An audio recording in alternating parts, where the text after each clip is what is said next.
दोस्तों, दलित समाज से आने वाले संत रविदास को ईश्वर का अनुयायी माना जाता है। रैदास के नाम से विश्व प्रसिद्ध संत, कवि, समाज सुधारक रविदास को मध्ययुगीन साधकों में विशिष्ट स्थान प्राप्त है। संत रविदास ने अपने समकालीन मीराबाई और राजा नागरमल के साथ साथ सारे समाज को ज्ञान का मार्ग दिखाया था। इनकी ख्याति से अत्यधिक प्रभावित होकर सिकंदर लोदी भी रविदास को अपने दरबार में आमंत्रित किया था। रविदास का भक्ति आंदोलन पर बहुत ज्यादा प्रभाव था, जो हिंदू धर्म के अनुसार एक आध्यात्मिक भक्ति आंदोलन था। बाद में इस आंदोलन ने नया रूप ले लिया और इस प्रकार सिख धर्म की शुरुआत हुई।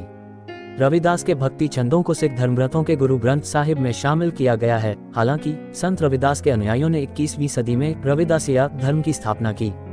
रविदासिया धर्म के अनुयायी हर साल गुरु रविदास जी की जयंती श्रद्धापूर्वक मनाते हैं। ये सभी भक्त विभिन्न प्रकार के अनुष्ठान करते हैं और गुरु रविदास के गीतों और कविताओं का जाप करते हैं। सभी श्रद्धालु गुरु रविदास की तस्वीर के साथ जुलूस भी निकालते हैं और गंगा नदी में स्नान करते हैं।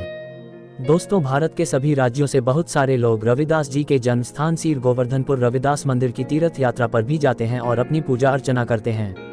गुरु रविदास का जन्म और जीवन परिचय। यूं तो गुरु रविदास के जन्म को लेकर कोई स्पष्ट जानकारी मौजूद नहीं है, लेकिन माना जाता है कि गुरु रविदास रैदास का जन्म उत्तर प्रदेश के काशी में सीर गोवर्धनपुर में माघ पूर्णिमा दिन रविवार को हुआ था। गुरु रविदास को संत रैदास के नाम से भी जाना जाता है। उनका जन्म स्थान अब श्री गुरु रविदास जन्म स्थान के नाम से जाना जाता है। दोस्तों, रविदास के पिता का नाम रघु और माता का नाम भुरवेनिया था। माना जाता है कि उनकी पत्नी का नाम लोना था। जीवनयापन के लिए रविदास जूते बनाने का काम किया करते थे। रविदास ज्ञान अर्जित करना चाहते थे, इसलिए संत कबीर के प्रेरणा से संत रामानंद को अपना गुरु बना लिया था। किंतु रविदास संत कबीर को अपना पहला गुरु मानते थे। उनके मधुर व्यवहार के कारण उनसे मिलने वाले लोग बहुत प्रसन्न रहते थे। रविदास जी बहुत परोपकारी तथा दयालु थे। दूसरों की सहायता करने में उन्हें परम सुख मिलता था। साधु संतों की मदद करने में उन्हें विशेष आनंद प्राप्त होता है। दोस्तों, कई बार संत रविदास बिना पैसे लिए ही जूतों का काम कर दिया करते थे। उनके इस स्वभाव के कारण रविदास के माता पिता उनसे दुखी रहते थे। पैसों की बात से दुखी होकर उनके माता पिता ने रविदास तथा उनकी पत्नी को अपने घर से निकाल दिया था।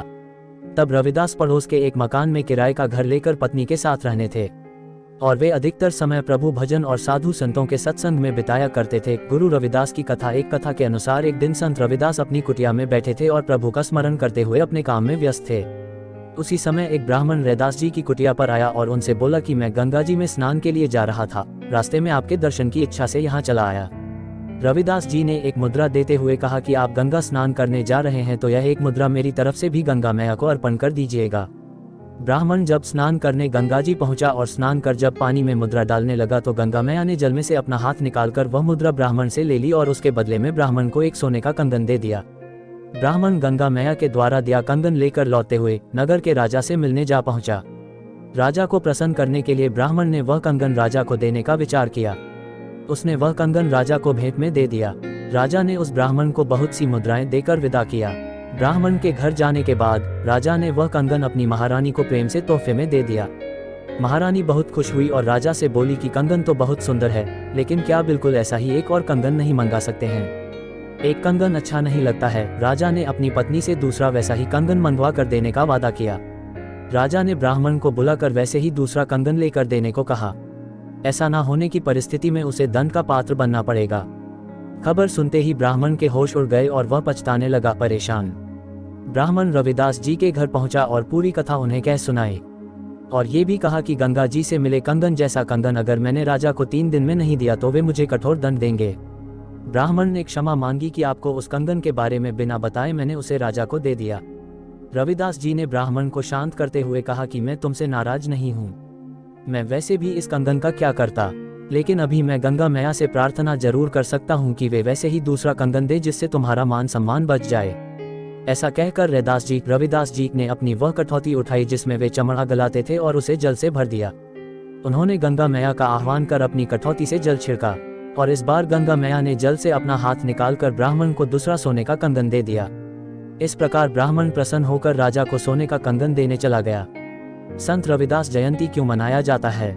संत रविदास ने अपने ज्ञान से समाज को यह संदेश दिया कि व्यक्ति बड़ा या छोटा अपने जन्म से नहीं अपितु अपने कर्म से होता है। रैदास धर्म के पथ पर चलने वाले महान संत व समाज सुधारक थे।